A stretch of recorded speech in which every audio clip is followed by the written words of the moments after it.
ایک اسلامی بھائی نے سوال کیا تھا کہ مغرب کی تیسری رکعت میں وہ امام صاحب کے ساتھ جماعت میں شامل ہوئے۔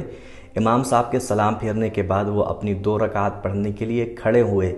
تو اب انہیں 1 رکعت پڑھ کر کے اتحیات میں بیٹھنا ہوگا یا پھر مکمل 2 رکعت پڑھنے کے بعد ہی اتحیات میں بیٹھیں گے؟ اس حوالے سے آپ جان لیجئے کہ 2 رکعت پر بیٹھنا یہ قعدہ اولیٰ کہلاتا ہے اور یہ واجب ہوتا ہے۔ آپ نے 1 رکعت پڑھی تھی، ابھی آپ کو 2 رکعت پڑھنی ہے، تو آپ 1 رکعت پڑھ کر کے اتحیات میں بیٹھیں گے، یعنی اب آپ کی 2 رکعت ہو گئی ہے، ایک امام صاحب کے ساتھ، ایک آپ نے اپنی خود سے پڑھی، تو 2 رکعت پڑھنے کے بعد آپ اتحیات میں بیٹھیں گے، پھر اتحیات پڑھ کے کھڑے ہو جائیں گے اور تیسری رکعت پڑھنے کے بعد پھر سے اتحیات میں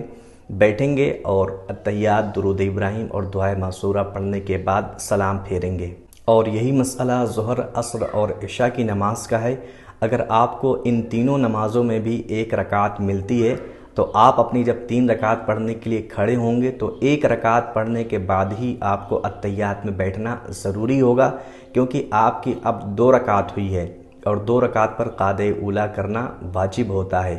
اب آپ اس کے علاوہ 2 رکعت بچی ہوئی ہے، اس میں آپ کو بیچ میں نہیں بیٹھنا ہے، بلکہ 2 رکعت مکمل پڑھنے کے بعد بیٹھیں گے قعدہ اخیرہ کے لیے